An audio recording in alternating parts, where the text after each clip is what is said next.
All right, it's the Marijuana Minute. It is time to discuss the world of cannabis here in Arizona and around the world, as well as we get you doing and caught up with some of the news and notes going on around here in the state. And joining me today is my intern, but he is an aficionado of the cannabis laws, and his name is Dave Wisniewski, otherwise known as Safer Dave from SaferArizona.com, an activist for the cannabis movement, joining me for the Marijuana Minute. What's up, Dave? Oh, what's up, Kevin? Hang on. I think you. All right, now I'll go for it. Okay, just making sure the mic's on. What's up, Kevin? I'm excited to be here. It is an honor to be on the Marijuana Minute at X99.1 FM. This is a topic that needs to be talked about a little bit more. A lot of people have still misunderstandings about the whole cannabis movement, and we need to do our best to educate as people as we can. Yeah, exactly. That's what we're trying to do, get you caught up. Here in Arizona, we have, I think it's 4 different initiatives that we can, if we get enough signatures for them that they would actually make it to the ballots, we'd have 4 different marijuana legalization bills to vote for, wouldn't we? Well, there are 4 different ones that I know of that are going around, but to be honest, I believe only 2 of them are probably actually going to make the ballot. You have the Marijuana Policy Project campaign to regulate marijuana like alcohol. You have the Arizonans for Mindful Regulation, azfmr.com. They have a campaign going on too, but the other 2 that you're probably thinking about is there's a Hemp Our World initiative.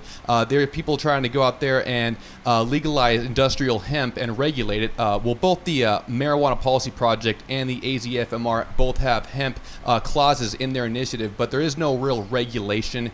They both basically leave it up to our legislature to regulate hemp, but the Hemp Our World people are actually implementing an actual regulation, so we have a system in place, and you could find more information at howarizona.org for that. And then the last initiative, I don't think really has much traction at all, but it's the RAD initiative, and that initiative is actually trying to re-legalize all drugs, not just marijuana. Right, yeah, they're going all aboard, all across the board there for everything to legalize. Might as well, if you're in it, might as well do it now. I don't think we're ready for that yet. I think it's baby steps. It's still you're appeasing to the people in legislatures and people who are making decisions, which is sad because those are the people that really have no clue what's going on, and they're just basing judgments on their own, I would say, ignorant education that they didn't really get the full story and scoop on. So they're making decisions based on lies. And that's what's dangerous. So when you're leaving it up to the legislature to make up the rest of the rules, that's a scary place. Yeah, there's a lot of huge misunderstandings, and one thing I like to try to correct when I can, our opposition likes to use the excuse, well, today's marijuana is not the same marijuana that your dad smoked 40 years ago. Well, you're right. It is a lot more potent today and age, the marijuana, but let me tell you something. Cannabis is medicine. I say this a lot, but a recreational user is someone who doesn't know or doesn't care they're getting medical benefit. And so when you have something more potent, that really just means you have to smoke less to get your desired medical effects. So when you're smoking less, you're getting less of the carcinogens that marijuana smoke has, because all smoke has carcinogens. So with that angle, having more potent marijuana is actually more healthy because you're not smoking as much. No, that's a great point.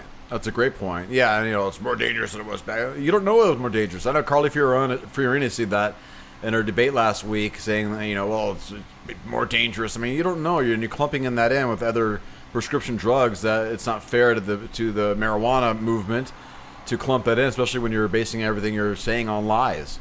Absolutely. And the other one is, overdoses. There is really no such thing as a marijuana overdose. And you can go to DEA's website, justice.gov. Even on their marijuana facts, they report there's no report of a marijuana death from an overdose. So what's going on is people are saying, oh, these kids are going to the hospital because they're eating medibles and stuff like that. But what they're not talking about is all these kids that apparently overdose on pot and have to go to the hospital. They leave the next day healthier than they came in. No one's dying from overdosing on marijuana. They're falling asleep and they're getting a good night rest. You're right. If you get past the initial paranoia of having that feeling, because yes, there are limitations to what you should be taking in as far as edibles go, and I think a lot of people don't understand or pay heed to that. And you have to figure out what your limit is. As a person individually, how many milligrams of edibles are you really can take before you are inoperable. And if you are inoperable, then don't do anything or plan anything that night. You definitely got to take it easy with the edibles.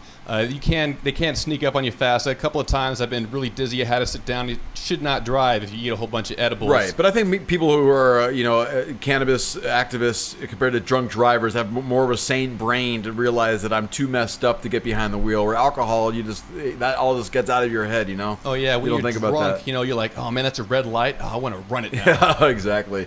All right, Dave Safer-Wisniewski is hanging out. He's helped me out for the Marijuana Minute, and he'll be here all week long as well, which is great. So we got an intern to play with, and also to give us some knowledge that I am definitely lacking on, and I'm sure out there maybe you could use some information that Dave has in the world of cannabis. So that's our Marijuana Minute today. We're going to jam a band from right here in the Valley. Howard Till Midnight is the name of the band, and we're going to keep it the moon theme. This one's called Moon Cruising. So let's do that, and we'll come back with your long song of the day.